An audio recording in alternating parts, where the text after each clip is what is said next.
Hello everyone, welcome to this channel. I am CS Ritu. आज का video है Vedanta limited पे। वेदांता लिमिटेड के डी मर्जर से रिलेटेड एक बहुत इंपॉर्टेंट अपडेट आया है। पहले जो एक्सपेक्टेशन थी कि वेदांता लिमिटेड का डी मर्जर इस फाइनेंशियल ईयर में यानी कि फाइनेंशियल ईयर 25 में कंप्लीट हो जाएगा, वो फाइनेंशियल ईयर 25 में कंप्लीट नहीं होगा। ऐसा बताया है कंपनी के चेयरमैन मिस्टर अनिल अग्रवाल जी ने। राजस्थान में राइजिंग राजस्थान समिट हो रहा है जो कि आज से स्टार्ट हुआ है। इस समिट को अपनी प्रेजेंस से ग्रेस किया है कंपनी के चेयरमैन मिस्टर अनिल अग्रवाल जी ने। वहां पे चेयरमैन साहब ने ET के एक्सक्लूसिव इंटरव्यू में बताया है कि वेदांता का डी मर्जर इस फाइनेंशियल ईयर में कंप्लीट नहीं होगा। सो क्या लेटेस्ट अपडेट आया है वेदांता के डी मर्जर से रिलेटेड, ये जानेंगे हम आज के इस वीडियो में। सो बिना किसी देरी के वीडियो को स्टार्ट करते हैं। आपसे रिक्वेस्ट है वीडियो को लाइक जरूर करिएगा, चैनल को सब्सक्राइब भी करिएगा ताकि हमें मोटिवेशन मिले और ये इन्फॉर्मेशन ज्यादा लोगों तक पहुंच सके। राजस्थान में rising Rajasthan global investment summit चल रहा है। आज से ये समिट शुरू हुआ है, 11 तारीख तक ये समिट चलेगा। आज बड़े अनाउंसमेंट हुए हैं वेदांता की तरफ से राजस्थान में इन्वेस्टमेंट करने के लिए। वेदांता ग्रुप के चेयरमैन मिस्टर अनिल अग्रवाल जी ने मंडे यानी कि आज अपने प्लान्स अनाउंस किए हैं कि वेदांता लिमिटेड 1 लाख करोड़ की इन्वेस्टमेंट करेगी राजस्थान में जिंक और ऑयल का प्रोडक्शन बूस्ट अप करने के लिए। चेयरमैन साहब ने बताया है राजस्थान में वेदांता ग्रुप की 2 कंपनियां हैं। पहली कंपनी है हिंदुस्तान जिंक लिमिटेड और दूसरी कंपनी है वेदांता की ऑयल वाली company Cairn India limited. Mister Agarwal ने ये कहा है कि अभी तक उन्होंने 1 लाख करोड़ की इन्वेस्टमेंट इन दोनों कंपनीज में की है और आने वाले दिनों में भी उनका प्लान है कि वो और 1 लाख करोड़ की इन्वेस्टमेंट करेंगे इन दोनों कंपनीज में राजस्थान में, जिससे कि जिंक और ऑयल का प्रोडक्शन इंक्रीज होगा और एम्प्लॉयमेंट की अपॉर्चुनिटीज भी जनरेट होंगी अराउंड 5 लाख लोगों के लिए। और ये इन्वेस्टमेंट करने के लिए as a part of development effort Vedanta group setup करेगा इंडस्ट्रियल पार्क राजस्थान में। ये इंडस्ट्रियल पार्क उन एंटरप्रेन्योर्स को प्लेटफॉर्म प्रोवाइड करेगा जो कि इन्वेस्टमेंट करना चाहते हैं स्टेट में, ranging from 5 crore to 500 crore. जो 5 करोड़ से 500 करोड़ तक की इन्वेस्टमेंट करना चाहते हैं राजस्थान में, उनको ये इंडस्ट्रियल पार्क एक प्लेटफॉर्म प्रोवाइड करेगा।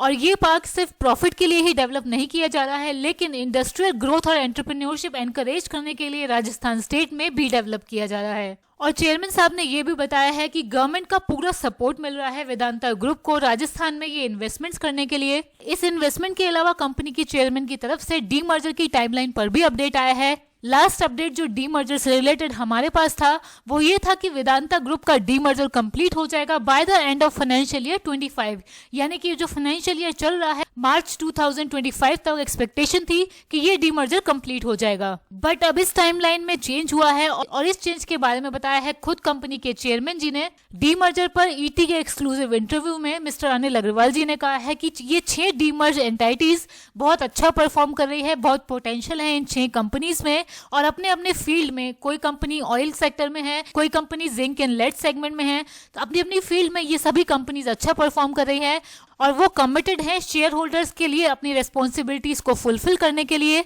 डी मर्जर की टाइमलाइन पर कंपनी के चेयरमैन ने ये बताया है कि डी मर्जर का प्रोसेस फाइनेंशियल ईयर 26 के Q1 में कंप्लीट होगा। सो इस फाइनेंशियल ईयर यानी कि फाइनेंशियल ईयर 25 में वेदांता का डी मर्जर नहीं होगा। वेदांता का डी मर्जर कंप्लीट होगा Q1 फाइनेंशियल ईयर 26 में। ये इसीलिए भी हो सकता है बिकॉज बैलेंस शीट में इसका इम्पैक्ट किस तरीके से रहेगा, इसके लिए भी मैनेजमेंट ने ये डिसाइड किया हो सकता है कि फाइनेंशियल ईयर 25 में इस डी मर्जर को ना करके फाइनेंशियल ईयर 26 के फर्स्ट क्वार्टर में इस डी मर्जर को किया जाए, सो दैट फाइनेंशियल ईयर 25 की बैलेंस शीट में इस डी मर्जर का इम्पैक्ट ना रहे। सो डी मर्जर हो रहा है वेदांता लिमिटेड का। डी मर्जर पर कोई हर्डल नहीं है, बट डी मर्जर के कंप्लीट होने का एक्सपेक्टेड टाइम अब कंपनी की मैनेजमेंट की तरफ से आ गया है Q1 फाइनेंशियल ईयर 26। इसके अलावा डिविडेंड पर भी कमेंट आया है कंपनी के चेयरमैन मिस्टर अनिल अग्रवाल जी का। चेयरमैन साहब ने कहा है कि वेदांता एक रोबस्ट डिविडेंड पॉलिसी मेंटेन करती है। कंपनी कमिटेड है अपने शेयर होल्डर्स को लगातार डिविडेंड देती रहती है, बट नेक्स्ट डिविडेंड कब आएगा वेदांता लिमिटेड की तरफ से, इस पर चेयरमैन साहब की तरफ से आज कोई भी अपडेट नहीं आया है। सो ये लेटेस्ट अपडेट आए हैं वेदांता के चेयरमैन की तरफ से डी मर्जर पर, डिविडेंड पर, राजस्थान में होने वाली इन्वेस्टमेंट पर। आज की वीडियो में इतना ही। लाइक करिए, सब्सक्राइब करिए। Thank you.